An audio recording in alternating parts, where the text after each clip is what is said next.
দুবাইয়ের বুর্জ খলিফার পাশে বিলাসবহুল ফ্ল্যাট, নাকি ঢাকার পুরনো কোনো ম্যাচের অন্ধকার ঘর? ফেসবুক লাইভে এসে দেশ থেকে নাটক সাজালেও ব্যাকগ্রাউন্ডের একটি মাত্র শব্দ, হ্যাঁ মাত্র একটি শব্দই ধূলিসাৎ করে দিল খুনি ফয়সালের সাজানো সব নাটক। আদালত তাকে উঠিয়ে তার জন্য 5 দিনের রিমান্ড চাওয়া হয়েছে। নিজের অজান্তে লাইভে কি এমন প্রমাণ রেখে গেলেন তিনি, যা দেখে গোয়েন্দাদেরও চোখ কপালে। সত্যটা জানার পর আপনার গায়ের লোম দাঁড়িয়ে যাবে। পেয়েছে বলে কিন্তু তাদেরকে এই মামলাটায় গ্রেপ্তার দেখানো হয়েছে।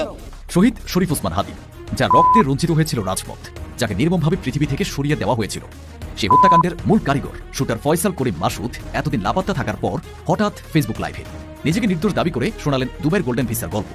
কিন্তু অপরাধী যতই চতুর হোক, সত্য লুকোতে গিয়ে সে এমন এক ভুল করে বসেছে যে আমাদের ইনভেস্টিগেটিভ টিমের চোখ এড়ায়নি। ফয়সালের 10 মিনিটের সেই লাইভ ভিডিওটির ফরেন্সিক অডিও বিশ্লেষণ করে আমরা যা পেয়েছি তা দেখার জন্য হয়তো আপনিও প্রস্তুত নন। লাইভে ফয়সাল বারবার দাবি করেছেন তিনি এখন দুবাই গোল্ডেন ভিসা নিয়ে আয়েশি জীবন কাটাচ্ছেন। কিন্তু দর্শক, একটু লজিক খাটান।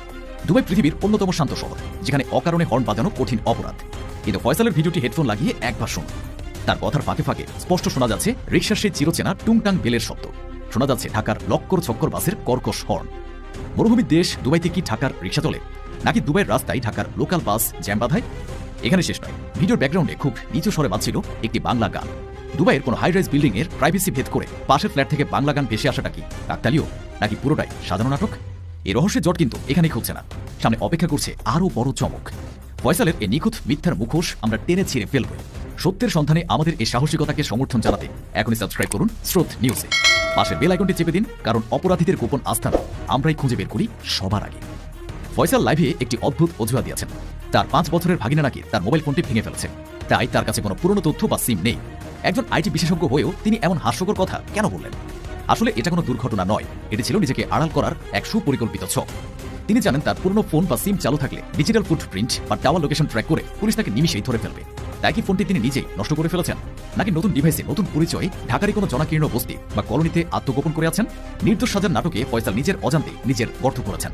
তিনি স্বীকার করেছেন একটি সরকারি প্রজেক্ট পাইয়ে দেওয়ার নাম করে হাদির কাছ থেকে তিনি 5 লাখ টাকা ঘুষ নিয়েছিলেন। একজন প্রফেশনাল মানুষ কেন ঘুষ নেবে, আর কেনই বা টাকা ফেরত চাওয়ার পর থেকেই হাদির সাথে তার দ্বন্দ্ব? তদন্তকারীরা বলছেন এই 5 লাখ টাকাই ছিল কোন এক বিশাল চক্রান্তের অগ্রিম পেমেন্ট। টাকার লোভী কি তবে এই নির্মম হত্যাকাণ্ড? ফয়সাল দাবি করেছেন হত্যাকাণ্ডের ঠিক 10 মিনিট আগে তিনি ঘটনাস্থল ত্যাগ করেন। তিনি কি জ্যোতিষী যে জানতেন 10 মিনিট পরেই গুলি চলবে? তদন্ত বলছে এটি মোটেও কাকতালীয় নয়। ফয়সাল সেখানে গিয়েছিলেন রেকি করতে। হাদি সেখানে উপস্থিত আছেন কিনা এবং পালানোর রাস্তা ক্লিয়ার আছে কিনা সেটা নিশ্চিত করে তিনি তার শাগরেদদের সিগন্যাল দিয়ে সরে পড়েন। 10 মিনিটের এই গ্যাপটাই প্রমাণ করে তিনি পুরো ঘটনার মাস্টারমাইন্ড।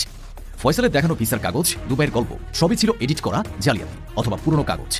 আমাদের অনুসন্ধান এবং পারিপার্শ্বিক শব্দ প্রমাণ